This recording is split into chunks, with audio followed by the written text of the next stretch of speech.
ကျွန်တော်နာမည်ဖိုးတေပါရွာကလူတွေကတော့ကျွန်တော်ကိုလူမိုက်လူပေလို့ခေါ်ကြတယ်တတ်တော်ရီကိုတတ်ပြီးအသားစားရတာကိုကျွန်တော်ပြောမွေ့ခဲ့တဲ့သူပါအဲ့ဒီဘဝကိုမရှက်ခဲ့ဘူးဒါပေမဲ့အဲ့ဒီနေ့ကကြုံခဲ့ရတဲ့အရာကကျွန်တော်ဘဝကိုတသက်လုံးပြောင်းလဲသွားစေခဲ့တယ်တောကောင်တောင်လိုက်ရင်မတိမတာနဲ့လမ်းပြောက်သွားခဲ့တယ်တောထဲကတိတ်ဆိတ်မှုကအရေလုံးကမကြောက်ဘူးတဲ့ကျွန်တော်စိတ်ကိုတောင်မတက်မတာထစ်လာစေခဲ့တယ်အဲ့ဒီအချိန်မှာပဲ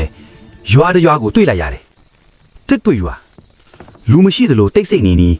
အရာအလုံးမတက်မတာဖြစ်နေတယ်အဖိုးကြီးတယောက်ကကျွန်တော်ကိုအိမ်ပေါ်ခေါ်ပြီးအစားအသောက်ကျွေးမယ်လို့ပြောတယ်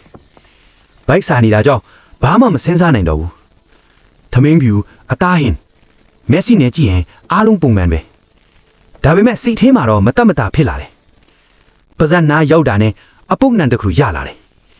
ကြည့်လိုက်တော့သမင်းတွေကလောက်ကောင်းတယ်ဟင်းတွေကမြည်ကြီးနဲ့မီးသွေး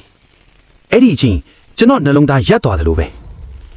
ခေါင်းကိုမောက်ကြည့်လိုက်တဲ့အချိန်အဖိုးကြီးရဲ့မျက်နှာကလူမျက်နှာမဟုတ်တော့ဘူးကြက်ခေါင်းကြီးဖြစ်သွားခဲ့တယ်ကျွန်တော်မီးတို့ကြိုက်ထားရင်ကြောင်နေခဲ့ရတော့ပဲကိုခန္ဓာတစ်ခုလုံးလှုပ်နိုင်တော့ဘူးအသက်လွတ်အောင်အိမ်ပေါ်ကနေခုံဆင်းပြီးထွက်ပြေးခဲ့တယ်နောက်ကိုလှည့်ကြည့်လိုက်တော့ကြက်ခေါင်းနဲ့လူကိုယ်တွေအုပ်လိုက်ကြီးလိုက်လာနေကြတယ်အဲ့ဒီထိုးစိတ်တန်တွေအခုထိနားထဲမှာကြားနေရတော့ပဲတစ်ပွေယူရရဲ့ဝစ်ကြွေးကကျွန်တော်ကိုအသက်လုံးမလွတ်နိုင်တော့ဘူး